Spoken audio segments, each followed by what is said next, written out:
최첨단 시설을 갖춘 부산 신항이 자리한 가덕도. 신항을 지나 가덕도 남쪽으로 한참을 들어가다 보면 100년 전 모습 그대로 살고 있는 마을 외양포가 나옵니다. 어촌마을 특유의 한적함이 한껏 묻어나는 곳이죠.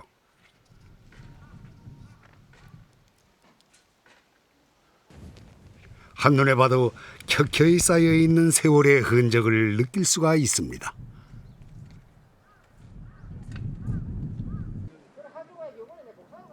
일본 사람들이 지었다는 이 우물은 마을 곳곳에 산재해 있고 제법 튼튼하게 지어져 있어 아직까지 그 기능을 하는 곳도 있었습니다. 많은 일본군들이 포대사령부 이 조형물을 축조하기 위해서 주둔했는지라 그때 이런 것들 다 축조해서 만들어가지고 상륙의 날짜가 5.7이다. 1905년 5월 7일자로 포대사령부 여기 상륙했는데 그 전에 상륙하기 이전에 이거 전부 다 만드는 게 일본군이 상당수 많은 일본군이 여기 그 전에 오기 전에 주둔했다고 되어 있거든요. 100년 전에 지어졌다는 건 우물뿐만이 아닙니다. 외양포 마을에 있는 모든 건물이 100년도 훨씬 전에 지어졌다는 거죠. 이것도 다 옛날 그냥 그대로인가요? 이런 것도? 예, 다 그대로인데 이 문만 바뀌었습니다. 아, 문만 바뀌었고 지붕은 이제 다시 도도하신 거고요? 아니, 다 그대로입니다. 이건 일본 시대 다 그대로입니다. 토박이 이성태 씨가 살고 있는 이 집은 기름을 먹인 나무로 만든 목조 건물인데 만들어졌을 때 일본식 원형 그대로 보존되어 오고 있었습니다. 그럼 원래 여기가 뭐 하던 곳이었습니까? 여기는 제가 듣기는 한 무기창고란 말을 들었습니다. 정확하게는 제가 잘 모르겠고요. 이 무기창고 외에도 외양포 마을 전체가 군사시설이었다고 하는데 일본인들은 왜 이곳에 군사시설을 세운 걸까요? 1904년 일본의 북진 정책과 러시아의 남하 정책이 격돌하게 됩니다. 당시 러시아 군대에 비해 세력이 약했던 일본은 대한해협을 차지하려는 데 혈안이 돼 있었습니다. 대륙으로 진출할 수 있는 유일한 통로가 바로 대한해협이었던 거죠. 일본이 한반도를 통해서 대륙으로 진출하기 위해서는 북쪽에 러시아라고 하는 큰 세계 제1의 군사 강국이 존재하고 있었기 때문에 이런 부분을 어떻게 해결하느냐가 일본의 가장 큰 관심거리였죠. 그래서 처음에 일본은 인천으로 상륙을 해서 대륙으로 진출하려고 했지만은 여순에 보다시피 러시아가 조차해 있는 상황이었고, 그 다음에 위해 쪽에는 영국이 조차해 있는 상황, 그 다음에 청도, 당시에 교주만이었습니다만 거기는 독일이 조차해 있는 상황이기 때문에 일본 측에서 볼 때는 별로 여의치 않은 이런 상황이었죠.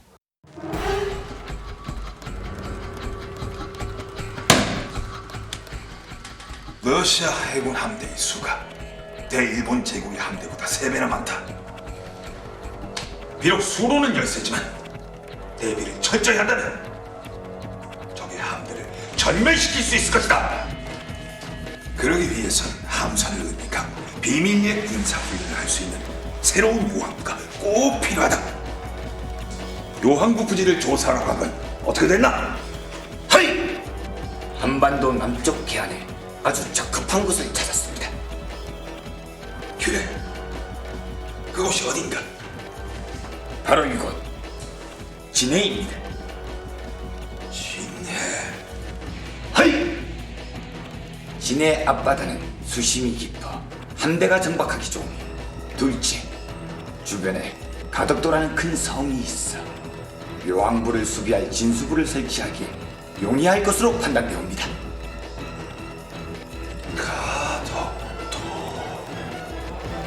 요시! 내일 당장 가덕도로 출항한다. 알겠나? 하이!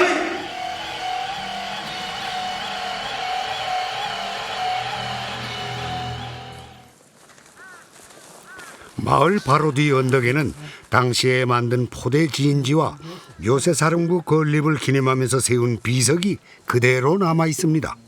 이곳에다가 일본 사람들이 기점을 두고 포대를 만들고 또 사령부 시설을 설치를 하고 또 그리고 일반 병사들은 병사촌을 밖에다 만들고 이곳에다가 요새 사령부를 설치를 하는 포대를 설치를 하기 위한 바로 포대 진진셈이죠. 여기에 공터인데 이 공터가 중요한 요소를 가진다. 이게 번역을 써요. 둥그렇게 둘러패인 공터엔 포가 설치되어 있었다고 합니다. 2문씩의 포를 모두 3곳에 설치하고 그 사이사이엔 포탄 저장 창고를 만들었습니다. 포를 그 포 두 문이 이렇게. 그렇죠. 두 문이 설치되어 있고 저쪽에 다시 두 곳이 더 있으니까 모두 합치면 6문이 되겠죠. 포대 진지의 외벽 주위엔 대나무와 갈대를 심어 육로는 물론이고 공중에서도 적에게 위치가 발각되지 않도록 진지를 확실히 은폐했습니다. 벽은 모두 요철로 홈을 파서 폭격 소리가 밖으로 새어나가지 않게 했고 제방의 콘크리트 내벽은 단단한 해안가의 몽돌과 시멘트를 섞어 포를 쏠 때의 충격 또한 흡수할 수 있도록 치밀하게 만들었습니다. 학기간 시설이겠죠. 안에 들어오면은 다시 휘어나죠. 이렇게 들어왔다가 다시 한번 휘어지고 또 다시 또 휘어져서 또 안으로 들어갑니다. 바깥하고는 완전히 딴 세상입니다. 지금 페인트를 하얗게 발라두었습니다만 이것에다가 포탄을 차곡차곡 쌓아놓지 않았을까. 일본군이 만든 완벽한 포대 진지. 가덕도의 작은 어천마을 외양포는 그야말로 숨어있는 요새 그 자체였습니다. 포대 진지가 만들어지기 전까지만 해도 이것은 평범한 어촌마을에 불과했습니다. 주변에 군사 요충지가 있었을 정도로 아주 번성했던 마을이었죠.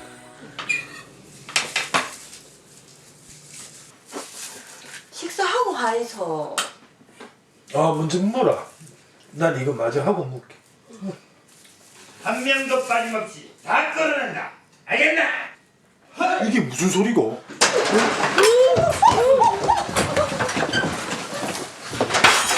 다 끌어내라.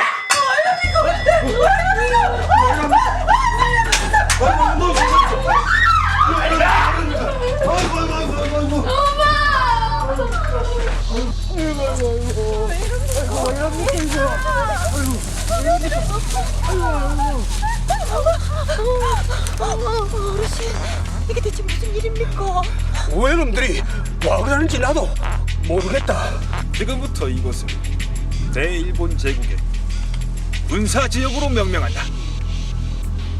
당장 마을을 떠나라. 알겠나? 아니, 우리들은 나가라니. 그게 무슨 말이오? 나가야라.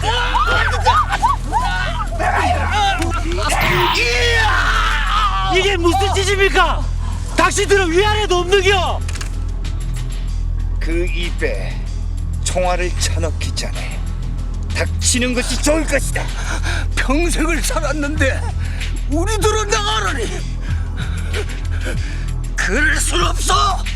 도저히 말로는 안 되겠구만.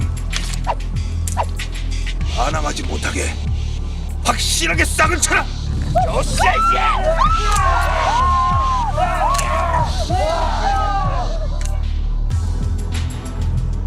한편 그 시각 러시아 해군은 일본을 압박하기 위해 유럽 등지에 흩어져 있던 발틱 함대를 동아시아까지 이동시킵니다.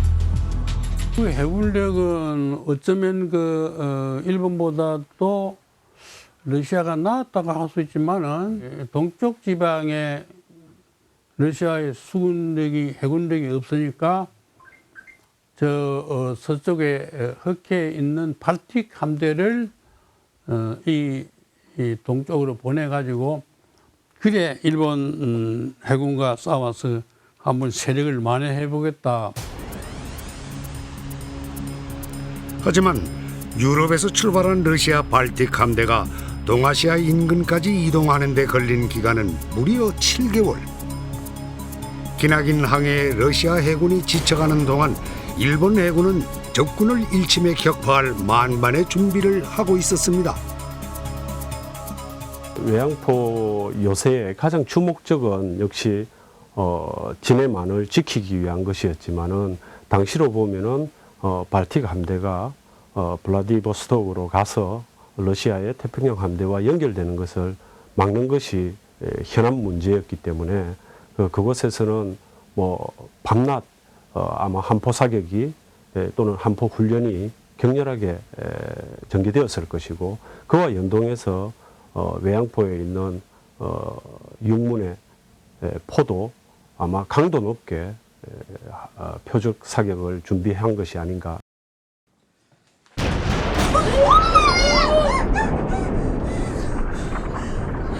어머니, 무섭습니다.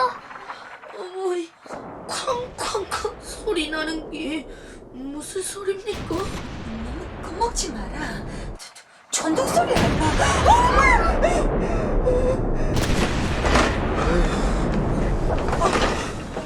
밖은 좀 어떠십니까? 말도 말거라. 자칫하다가는 가덕도 전체가 쑥대밭이 될지도 모르겠다. 요 앞에서 러시아랑 전쟁한다고 허구한 날 전에 대포를 쏘아 제낀다 아이가. 우리 다 죽는 깁니까? 그 재수없는 소리 하지 말거라. 러시아가 외놈들보다 힘이 좀 세다 카이. 함 두고 봐야지. 아이고. 그만 좀 쏘아대라 이놈들아. 우리도 좀 살아야 될까 아이가. 괜찮다.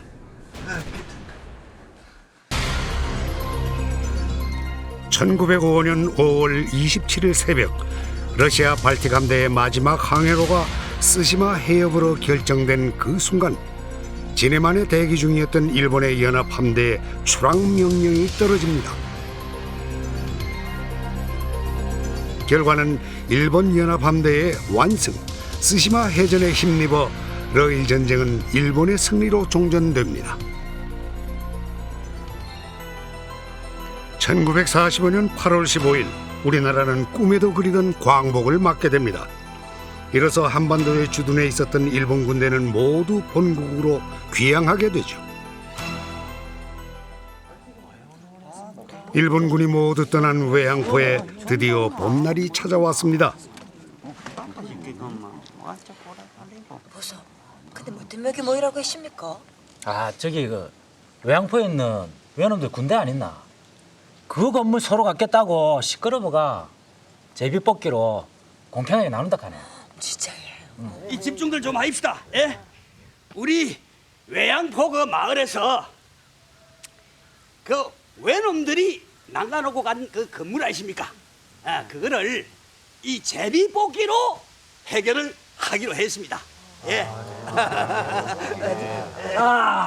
전부 다 열로 한번 보이소. 요게 크다란 요 건물 있지? 요 건물은 이 4등분을 해갖고 네 가구가 들어갈 수가 있는 겁니다. 예. 그리고 또 요 위에 보면 요 쪼개는 건물 있지요. 요거는 딱 두 군데로 나눠갖고 두 가구가 들어가는 겁니다. 예. 한 번 뽑으면 그것으로 끝이었으니 최고의 분양권을 따내기 위한 눈치 작전이 얼마나 치열했겠습니까? 네. 이 낙장 불입이라고 발표하면 끝입니다. 알았으니까 빨리 발표나 해서 마.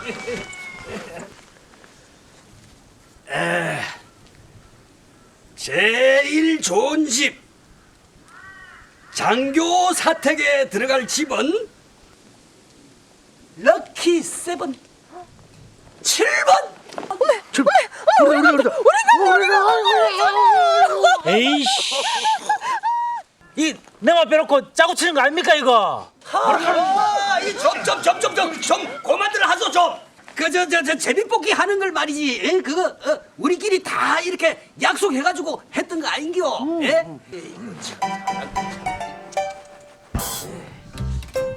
자, 다음 집은 집 없는 사람들 요래 가지고 여기 이제 뭐 지금 투포 이제 여기 한 30m가 사니까 30 몇 명을 이제 선정을 해가지고 이제 투보로 해가지고 이제 이래 다 들어왔습니다. 선생님 댁은 추첨을 잘한 택입니까? 어떻습니까? 그때 들을 때는 이제 우리가 잘했지. 여기가 이제 요 포대대가 있을 때 그러니까 우리는 이제 포대장 집이지. 예, 나도 뭐 실제 봤고요. 들어와가지고. 그럼 제일 좋은 집 이제 이렇게 그 당시는 제일 좋은 집 분양 받았지. 한 건물에 몇 가구가 들어가 사는지 지붕 색깔만 봐도 한눈에 알 수 있습니다. 100년이 넘는 목조 건물들이 그대로 남아있는 건 주민들이 집을 고치거나 새로 지을 수가 없기 때문이랍니다. 지금까지 군 소유지로 묶여있는 탓에 이러저러한 제약이 많다 보니 젊은 사람들 대부분은 마을을 떠났다고 하는군요.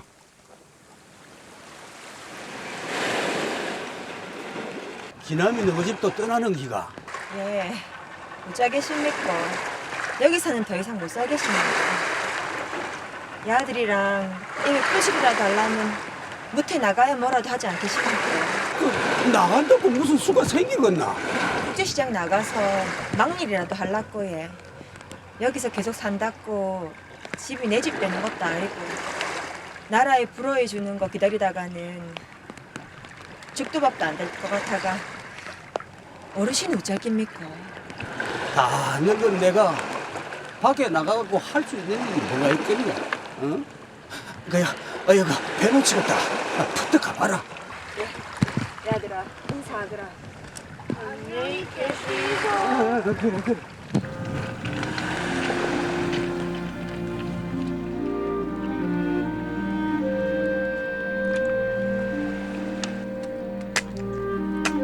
대를 이어 이곳에 살아왔지만 내 것이 아니니 그 또한 서럽지 않겠습니까? 이제 앞으로 이게 천지다 우리가 많은 이제 필요해가 이런 마구라도 한 게 이제 손을 봐가 이제 살아야 되는데 아무것도 하지 말해. 아무것도 하지 마. 손도 대지 말고 건치지도 말고 집도 내 집이 좀 지긋지 좀 지어가지고 이래 살고 이랬긴데 막 우리는 막 행편도 그래가지고 안쪽에 옛날 재래식에 나무 해가 kum풀 때가 사가지고 우리는.